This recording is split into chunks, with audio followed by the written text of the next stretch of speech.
All right, hey guys. I want to do a quick Super Bowl recap about last night's game. I was completely shocked at the end of that game, as seen by the article I posted yesterday. I thought the Seahawks were going to win. They were on the 1 yard line. You couldn't have asked for a better situation for them.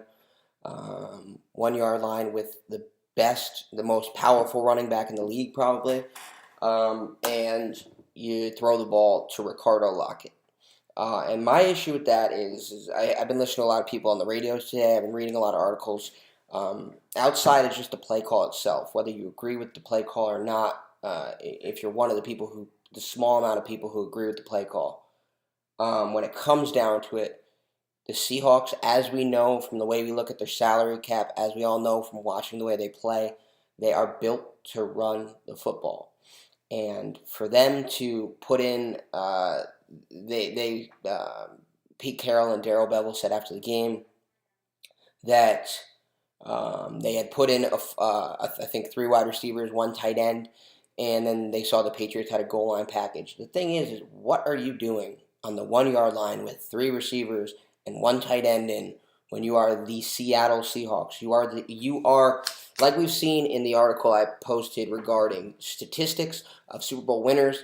The Seattle Seahawks would have been the best rushing team in the history of the Super Bowl with over 2,700 yards. Would have been the best rushing champion of the Super Bowl. They got Marshawn Lynch. They got Russell Wilson. Even if you don't run the ball with Lynch, I'd love to see a play action rollout. I'd love to see even a read of some kind, but that's beside the point because in reality, what you would want to see out of them is a play action rollout. Maybe keep a guy like Doug Baldwin in, run a similar kind of play to the one that they scored the touchdown on when Revis got picked by the ref. It's you've got to play with what got you there, and it was shocking to see them. That I've never before. I mean, I've never had that feeling of disbelief that I had when I saw that ball get picked off. I couldn't imagine what was going through their head to run that play.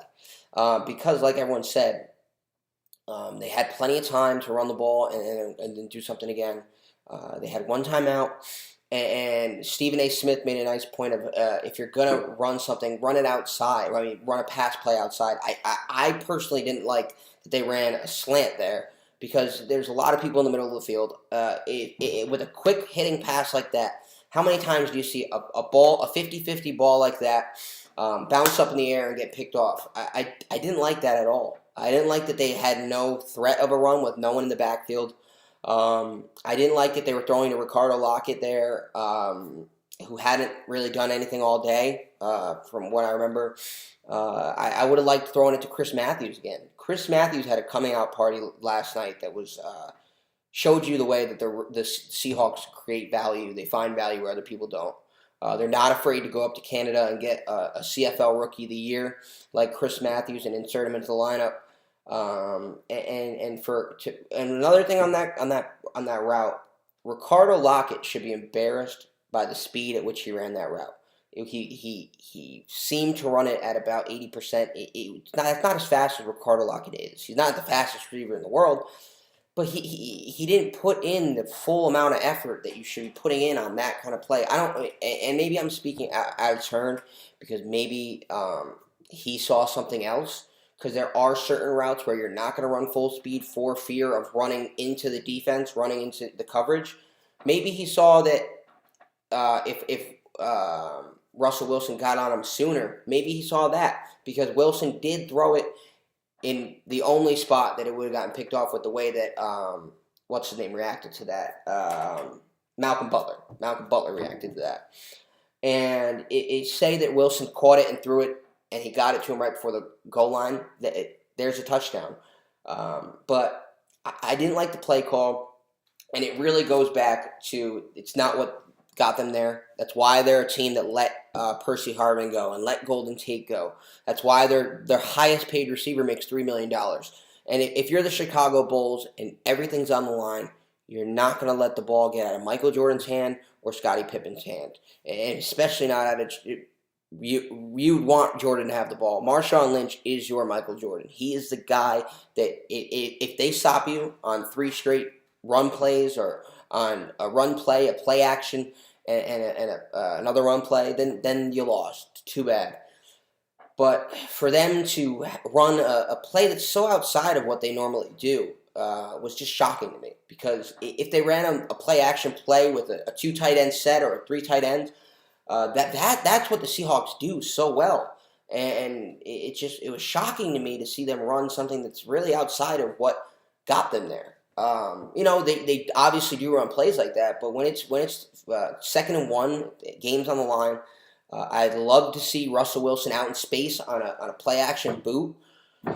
Give him a shot to run. It was a horrible play call, and it'll forever haunt those guys. And for me personally, it was a crappy way to end a great game. Although obviously it had all this excitement in the world, and for Patriots fans and for Patriots supporters, it had a lot of excitement. But for such a well played game to end with we're not talking about how they played. No one on the radio is talking about how they played. I'm not talking about how they played. You're not thinking about how they played. We're all thinking about that last play, and it was just a disappointing way to see that game end. But in retrospect, when you look at the game, this is why these two teams are there. Chris Matthews, undrafted free agent, played in Canada a few years, comes back, practice squad guy. These are two teams, and Malcolm Butler with that game-winning interception, these are two teams from top to bottom. They find guys that fit what they need to do. Chris Matthews was fantastic all game, and I really think we saw someone who could be a real stud in the NFL for what they do, for what the Seahawks do. If Kearse does leave in free agency somehow, there goes Chris Matthews will step right into that role. But he was a real X factor, and what a lot of us should have seen before the game was they were going to have to do something with a third receiver, whether it was Lockett or Matthews, which no one could have foreseen. For all the money and time that goes into people writing Super Bowl previews, he was the Super Bowl MVP if they won that game. And it's shocking for anyone, for all of us, for the most intelligent fan, to anyone. Who thought Chris Matthews was going to be the X factor in that game? And I think that for the second year in a row, the Seahawks had the perfect advertisement to agents and to low-round players and undrafted players. If I'm an agent and I have an undrafted guy and he has a shot to play in Seattle, where else would you send him? There's only one other place, and that would be New England. But if you're an undrafted guy, Seattle is the place to play. And they've shown that with 2 straight Super Bowl appearances where undrafted guys showed up, they balled out, and they did it on the big stage. And Chris Matthews and Malcolm Butler were 2 fantastic examples of how well these organizations are run and why they're both going to be good for a long time. Outside of that, one of the biggest plays of the game was Jeremy Lane getting hurt. In true Patriot fashion, a negative thing turns into the most positive thing of the game for them. Without Jeremy Lane, they were able to attack a guy like Simon for the rest of the game. And that touchdown to Brandon LaFell, that whole drive, they attacked Simon. They attacked him on the touchdown to LaFell. They attacked him on the underneath route to Edelman. They attacked him on the touchdown to Edelman later. It's exactly what they did against the Ravens in the divisional round, where they went at Rashawn Melvin, an undrafted free agent at Northern Illinois in 2013, who had bounced between Tampa Bay and Miami's practice squads before the injuries in Baltimore caused him to slip into the starting role in Baltimore. So the entire game, he was playing off the line of scrimmage, trying not to get beat deep, and Brady attacked him underneath the entire game. They threw at Melvin 15 times for 12 catches and 196 yards and 2 TDs. That's exactly the game plan they took against Simon when Lane got hurt. It's just that's what these two teams do very well.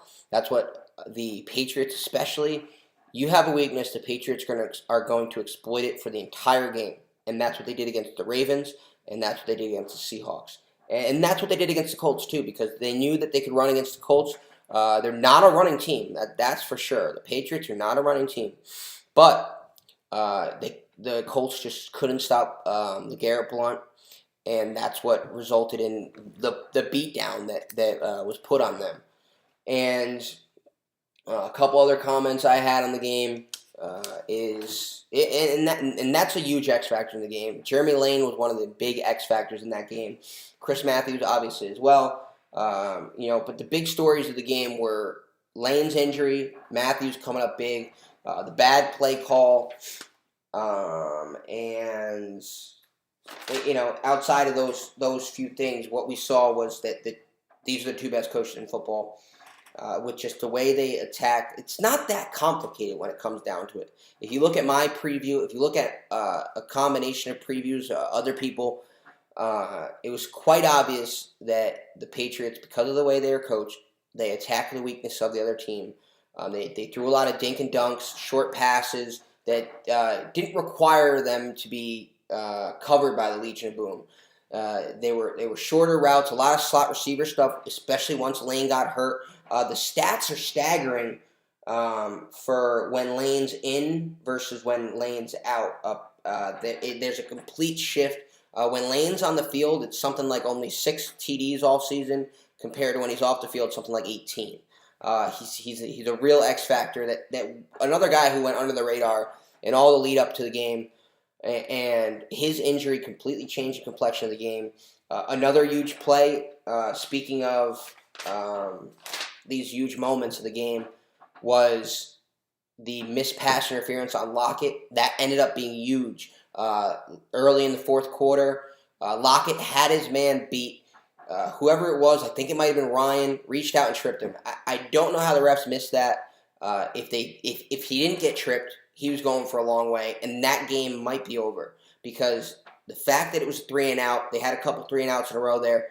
The fact that drive was a 3 and out really allowed the Patriots to stay in the game by having the amount of time left to come back, to get back in the game. So,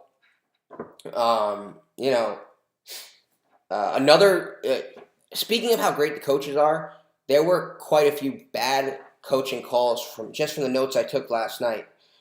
When they kicked the ball deep after the touchdown to go ahead. Completely idiotic play, considering that it was second. There were 2 minutes and 2 seconds left. They gave the Seahawks another timeout by kicking it deep rather than squibbing it. I know if you squib it, that maybe they get a few more yards, but you gave them another timeout, and I think that's much more important than getting them at the 20, because even if you squib it, they're probably going to be around the 20-yard line. Maybe I'm going overboard calling it an idiotic play, but Gostowski's a great kicker. You squib it, make it land on the 5. These kickers can do this now. They can make a ball land on the 5, have the kind of hang time that allows the team, their teammates, to get down and cover the kick. And still, Seattle could have had bad field position, but they wouldn't have had that extra timeout of the 2-minute warning. And that could have been a big game changer. Obviously, if the Seahawks won, that was a huge play, because the Seahawks had one more timeout when they were down there on the 1-yard line, partially due to that. They didn't have to waste a timeout earlier.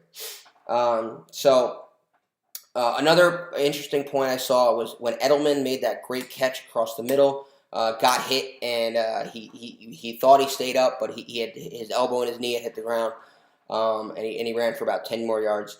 What was interesting about that play is that was a perfect example of how hard it will be for the NFL to regulate concussions, to take guys out. No player is going to come out in that situation. As we saw, Richard Sherman played with a Tommy John injury, torn ligaments in his elbow, and a player who gets a concussion in that situation is going to do the same thing. He's going to try and play through it. And it was quite obvious by the way that Edelman came up after that one and was kind of wobbling around that he got his bell rung. Who knows if it was a concussion or not. But in most normal circumstances, the NFL would probably hope that he would go to the sideline and go through the concussion protocol. Obviously, in the Super Bowl, no one's trying to do that. So, just another interesting point I saw from the game. These are just the notes I took last night while watching the game. And speaking to that dink and dunk offense that the Patriots ran, only about 4 of Tom Brady's passes were over 15 yards, I think. Everything was short passes. That's why Vereen had 11 11 catches. I think they kind of gave teams a bit of a game plan on how to beat the Seahawks in the future. Using a guy like Vereen. Vereen's a special back. He's a different kind of back.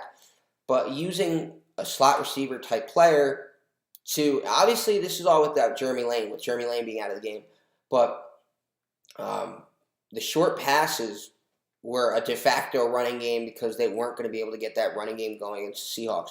As we've noted here, the 4 teams that beat the Seahawks during the regular season all had over 25 carries. When you think about short passes, they don't have to be carried. They're not counted as carries, but they are a sort of de facto running game.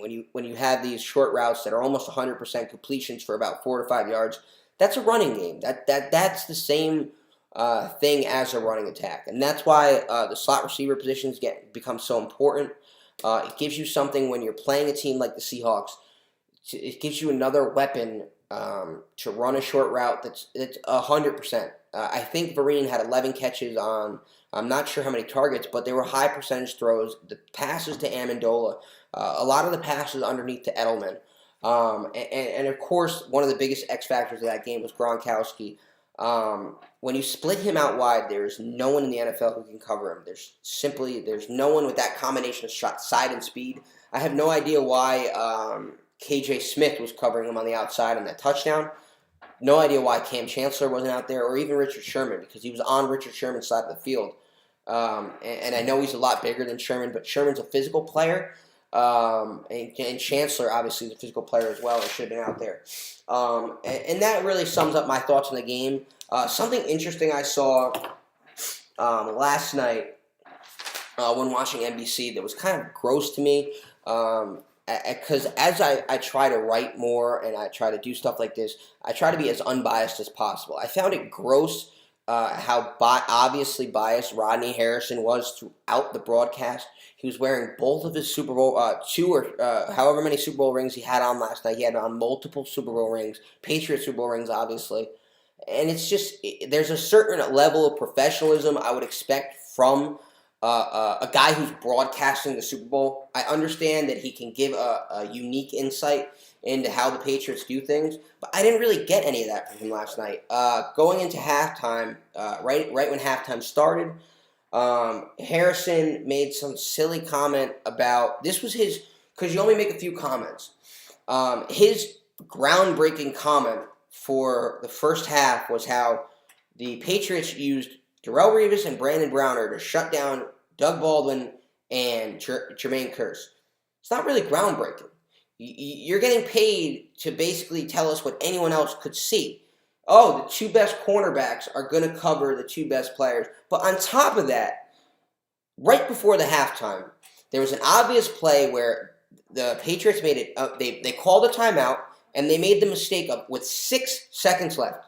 With 6 seconds left, there's only a few plays that the Seahawks are going to run there. They're going to run an out, or they're going to run a fade, or a back shoulder fade. And they had the kid Ryan covering Matthews. They had Revis on the inside on Baldwin. It's just a waste of using Revis. And that's why the Seahawks took that touchdown, scored that touchdown with 6 seconds left, rather than kick a field goal, which was a huge play. Baldwin could have been covered by Ryan and a combination of a linebacker. What was interesting about that play, what I saw someone on Twitter mention, and I haven't rewatched the play, was what was Collins doing just standing in the middle of the field about 5 yards deep. I know he was playing spy a lot of the game on Wilson. I know that the Patriots were playing spy most of the game on Wilson. But in that situation, it's quite obvious. To me, I'm sitting there and I'm talking to my dad about it. I said, yeah, there's only one play they're going to run. There's a few things they can do, because it's obvious that they have to throw a pass that is either incomplete, out of bounds, or a touchdown. Or mostly, really, it's either incomplete or a touchdown. You're not going to run these inside routes in these situations. The probability of them running an out or a fade or a back shoulder fade is very high. And when you see a 6'5" guy out there like Matthews, and you put Ryan on him, It's a dumb play, and for Harrison's only point of halftime, his main point of the first half to be regarding how they shut down Curtis Baldwin with the two of the best corners in the NFL. Dude, you're getting paid to do this. Can you give us a little bit more than that and take the Super Bowl rings off and play the role of the unbiased announcer so that the entire country can maybe learn something from you on the national stage? Because you gave us crap most of the game. His three main points, and then after the game, he made another point about how Pete Carroll was trying to outsmart Belichick, and that's why he did something he didn't do. And that's another biased statement that we don't need from a guy who's supposed to be an unbiased announcer.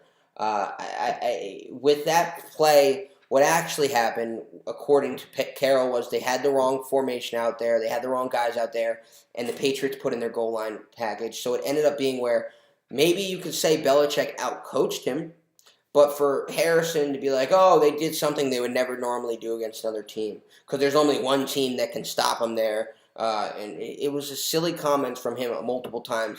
And take your Super Bowl rings off during your professional life outside of playing for the Patriots. It's just be a little more professional, because I get annoyed by people who are biased, because personally I hate the Patriots. I went to school in New England. I hate watching the Patriots win.